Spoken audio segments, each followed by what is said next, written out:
Hola, ¿qué tal?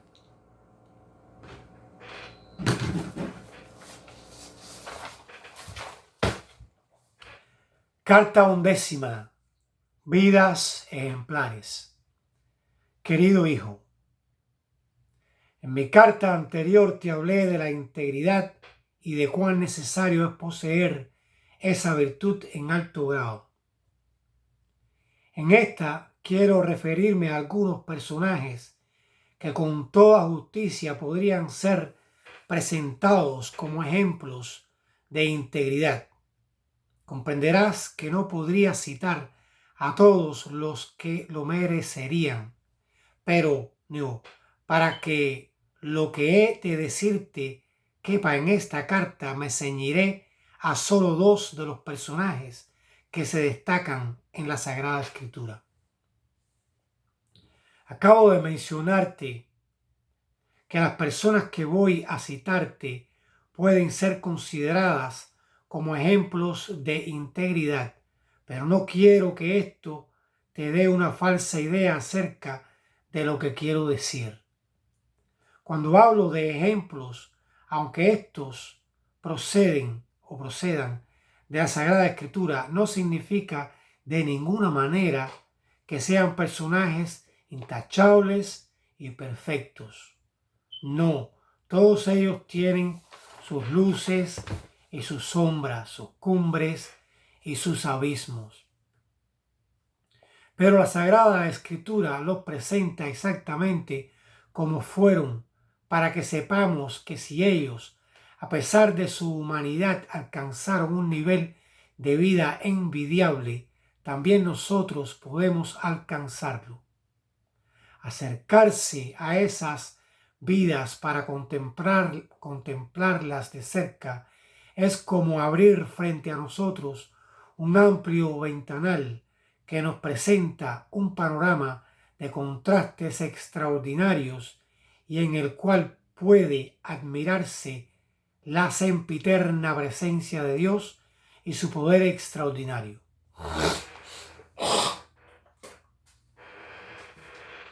Hablemos primeramente de José. Sí, de José a secas. No hace falta agregarle nada a ese nombre, porque cuando pensamos en el Antiguo Testamento, el nombre de José no necesita ningún otro agregado para que identifiquemos a aquel joven extraordinario que a la edad de 17 años comenzó la extraordinaria aventura de la vida. Ingenuo y confiado, fue un día en busca de sus hermanos que apacentaban los rebaños que constituían parte de la riqueza de la familia.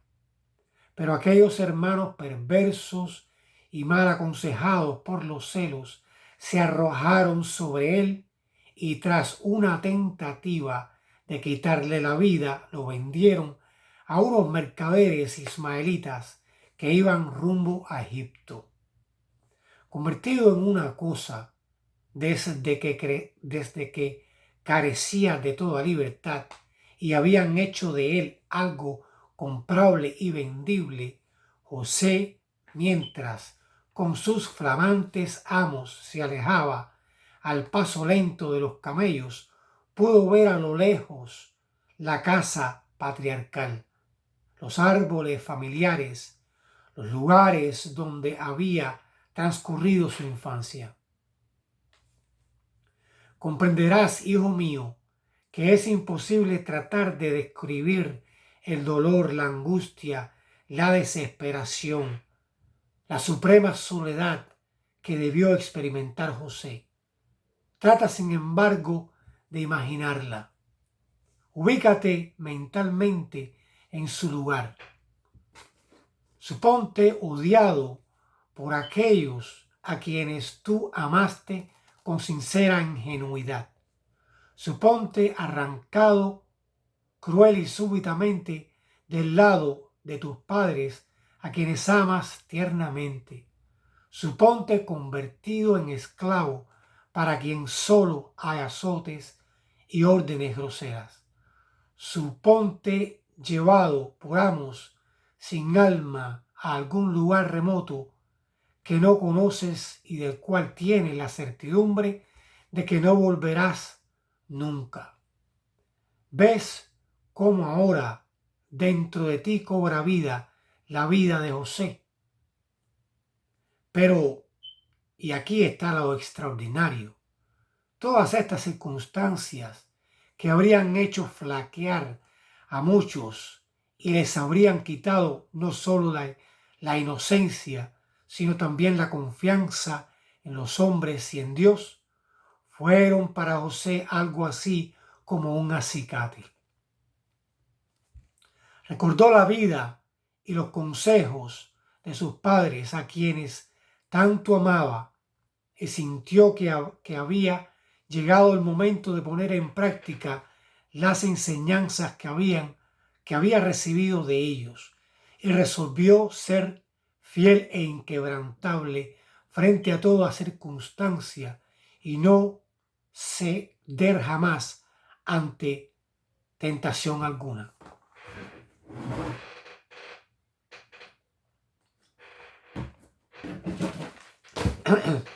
Llegó por fin a Egipto, donde fue vendido en calidad de esclavo a Potifar, capitán de la guardia de Faraón. En aquella casa pasó por una desagradable experiencia provocada por la impúdica esposa de Potifar, que no logró inducir al joven esclavo a traicionar los principios de la vida recta que se había impuesto, principios que emanaban de su conocimiento de la ley divina. Despechada, aquella mala mujer acusó a José de intentar precisamente el delito al cual no había podido inducirlo, y el joven fue a dar a la cárcel. Pero tampoco esto quebrantó su integridad. Allí se convirtió en algo así como un ángel bueno para los demás. Por fin, su fidelidad a Dios produjo su fruto y salió de la cárcel contando con la gracia del faraón y con la sabiduría del cielo. Y creció hasta llegar a ser el segundo en importancia en Egipto, después de Faraón. En la práctica, el primero, pues era él quien realmente gobernaba a ese gran país. Un día que José no olvidaría jamás, vino venir a sus hermanos, a sus propios hermanos, quienes empujados por el hambre no llegaban a Egipto a comprar alimentos para ellos y para sus padres. Tras algunos incidentes apasionantes que tú conoces bien, José se reveló a ellos como su propio hermano. Por fin, el anciano Jacob, con toda su familia, se estableció en Egipto, cerca de aquel hijo de su corazón, a quien nunca había olvidado. Sé que conoces la historia de José. La oíste muchas veces cuando niño y tú mismo la has leído ya de mayor. Pero confío en que al recordártela en estas líneas tendrá para ti un significado más claro, más definido y más profundo. Confío, hijo mío, en que el ejemplo de José siempre será para ti un motivo de inspiración. Pasemos ahora a Moisés. Este pareció nacer bajo el signo de la muerte. Sus padres eran esclavos. Todos los hebreos lo eran en Egipto en aquel entonces. Temiendo un excesivo crecimiento del pueblo hebreo, el faraón egipcio decretó que se diera muerte a todo varón que naciera entre ellos. Pero ya sabes de qué manera Jocabet, la madre del niño, indudablemente inspirada por Dios, salvó la vida de su hijo, valiéndose como instrumento nada menos que de la propia hija del faraón, quien finalmente lo reconoció como hijo adoptivo. La princesa, mujer al fin, sintió compasión y ternura por la criatura a la cual había salvado de la muerte. La hija del faraón, sin saberlo, puso al niño en manos de la madre de éste para que lo criara hasta que, según se cree, cumpliera 12 años, época en que debía pasar al palacio real.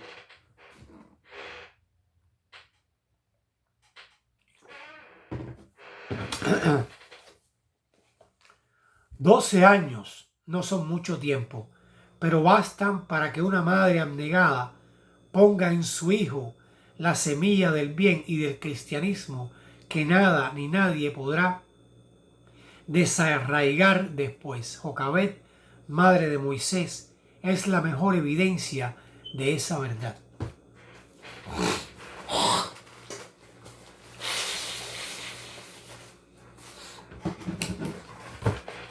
Cuando Moisés cumplió 12 años, ya conocía su verdadera historia. Sabía de quién era hijo, sabía que provenía de esa raza que a la sazón era esclava y sufría en Egipto, y sentía arder en su corazón la fiebre de la obra que aspiraba a realizar. Y así, con ese complejo extraordinario, llegó al palacio del rey más poderoso de la tierra. Allí encantó a todos con la gracia de su personalidad, su inteligencia despejada, sus maneras desenvueltas, su rápida comprensión de todos los asuntos, su fineza, su carácter noble, fueron el mejor pasaporte para transponer las fronteras del corazón del viejo faraón y ganar su cariño.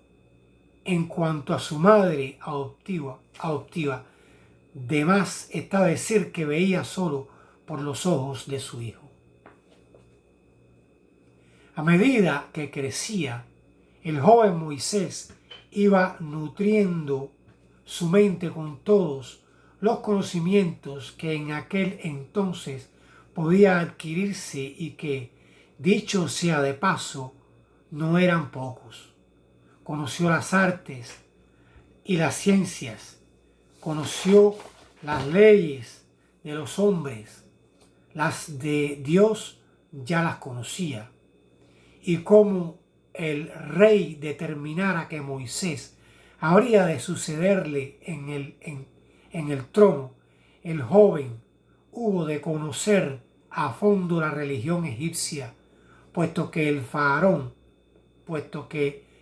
faraón en su carácter de tal era a la vez miembro del sacerdocio. Moisés reconocía cada una de las conquistas que iba realizando, pero éstas no eran para él un fin, sino un medio. Su madre le había enseñado a amar a Dios, le había inculcado los principios de la eterna e inmutable ley del Supremo Hacedor. Y cada nuevo triunfo que agregaba a la larga lista de los que llevaba conseguidos era para él un nuevo jalón en el camino que se había propuesto recorrer. Lo empujaba la idea de llegar a ser Dios mediante el instrumento para liberar a su pueblo de la esclavitud. Todas las angustias de aquel pueblo ultrajado repercutían en su carne hebrea y su corazón latía de esperanza y de dolor viendo cómo sufrían sus hermanos de raza. Y sin duda soñaba con el día cuando él fuera tan poderoso que nadie podría impedirle dar libertad a su pueblo. Reivindicaría entonces los derechos y los privilegios de su raza, la de su madre y su padre. Para alcanzar este resultado, quería ser grande y poderoso, protegido por un ideal tan brillante y abroquelado detrás de una visión tan esplendorosa. ¿Podría uno de sus triunfos, o la suma de todos ellos, despertar la vanidad en Moisés y hacerlo presa de un fútil y vacío orgullo?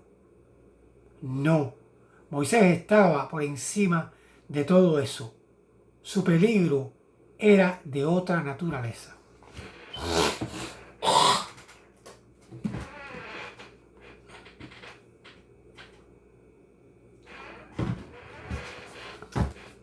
Más de una vez, al ver a sus hermanos de raza sufrir bajo la férula de sus opresores, había debido hacer grandes esfuerzos para contenerse y no cometer una imprudencia. Le era difícil tolerar aquel castigo tan injusto y tan cruel. Un día ocurrió, por fin, lo que tanto había temido. Airado ante la brutalidad con que era tratado uno de los hebreos, perdió el dominio propio. Trató de librarlo del castigo y en eso, sin que él lo quisiera, se vio arrastrado a una lucha con un egipcio al que hubo de dar muerte. Tan solo había tratado de evitar una injusticia. Mirando superficialmente esto, podría parecerte un acto digno de elogio, pero en este caso particular no lo era. La prueba de lo que te digo la proporciona el hecho de que antes de intervenir para ayudar a su hermano de raza, Moisés miró a su alrededor para estar seguro de que nadie vería su acción y de que nadie lo reconocería. No supo esperar. Cayó en la equivocación de no confiar en Dios. La hora de la libertad aún no había llegado para su pueblo y él se había anticipado a los acontecimientos. Eso trajo para Moisés resultados trascendentales. Se vio obligado a huir y se alejó rumbo al desierto.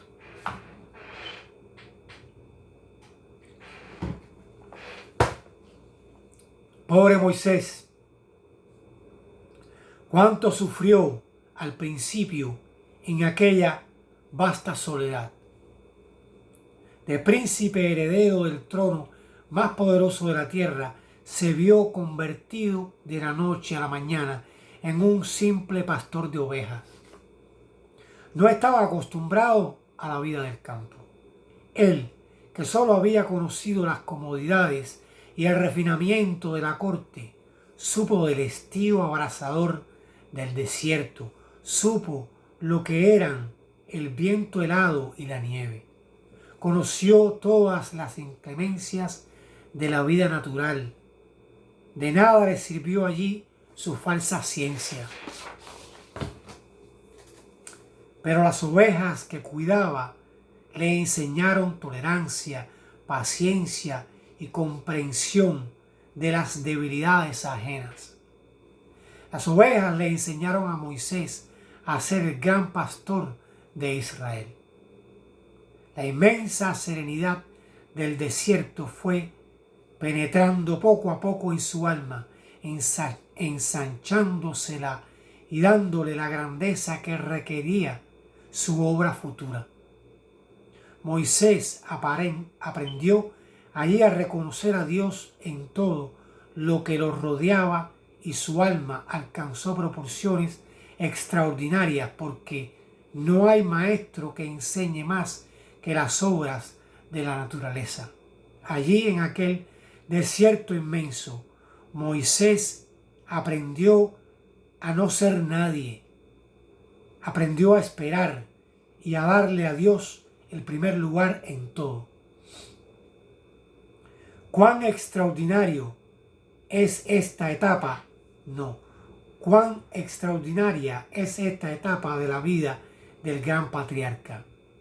Toda su alma, vacía ya de la falsa ciencia egipcia, se llenó de Dios.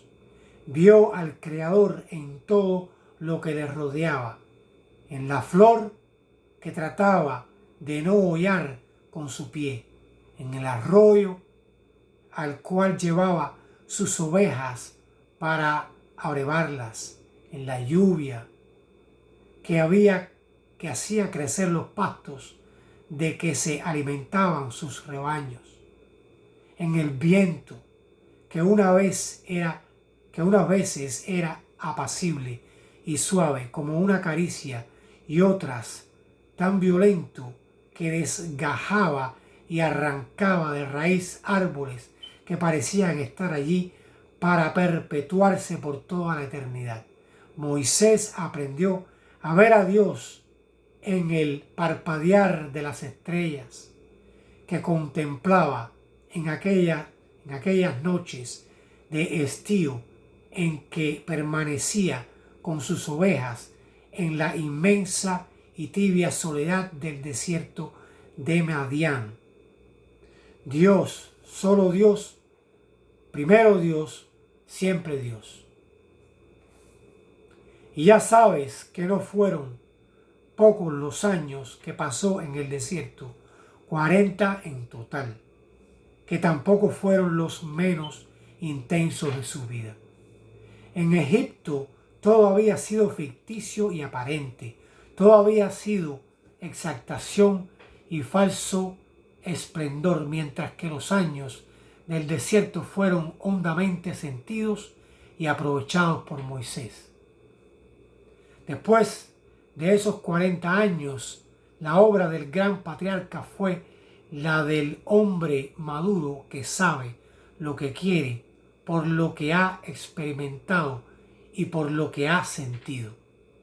Los años pasados en el desierto fueron los más profundos de la vida del patriarca, porque cultivó el campo de su alma día tras día y año tras año, hasta arrancar de allí todo lo inútil, todo lo aparente, todo lo ficticio. Y fue Dios quien, día tras día y año tras año, sembró en el corazón y en el carácter de Moisés las virtudes que adornaron al gran patriarca hasta el mismo momento de su muerte.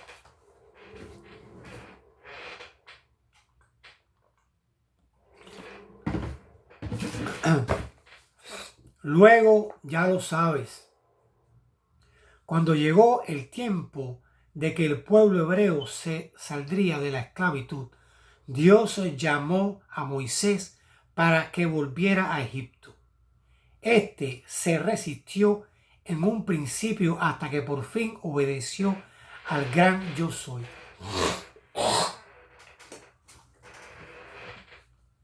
Trata de verlo ahora frente al faraón, cuando en nombre de Dios reclama la libertad del pueblo escogido. El rey, que ya no era el que Moisés había conocido muchos años atrás, se resiste a los designios del Todopoderoso y es el gran patriarca quien le habla y lo conmina repetidas veces en nombre de Dios.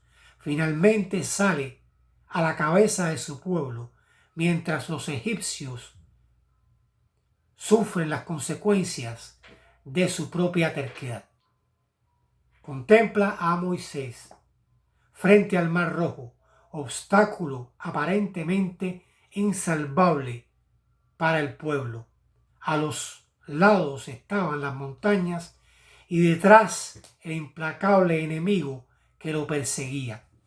Hijo mío, cierra los ojos por un instante y tu imaginación te ayudará a ver a Moisés majestuoso, soberbio, inspirado, que se acerca al mar y extendiendo su mano derecha que empuña la vara, lo conjura en el nombre de Dios a que se divida para que los hijos de Israel pasen por en medio de él. Y el milagro se hizo. La fe triunfó. Se salvó el pueblo y una vez más sucumbieron la persecución y el absolutismo. Contempla después a Moisés ascendiendo lentamente las laderas del monte Sinaí. Allí lo había citado Dios. Abajo el pueblo contemplaba, reverente, como a medida que subía su caudillo, iba perdiéndose en la nube que circundaba el monte. Allí habló Moisés cara a cara con Dios y recibió las tablas de la ley eterna e inmutable, reflejo del carácter divino que el gran legislador transmitió a la humanidad. Esas leyes que recibía de manos del Creador eran las que habían modelado su vida, las que le habían dado los principios y la integridad que regían todos sus actos. ¿No te parece que hay en la vida de Moisés mucho de inspirador y digno de imitación? No olvides los ejemplos de José y de Moisés.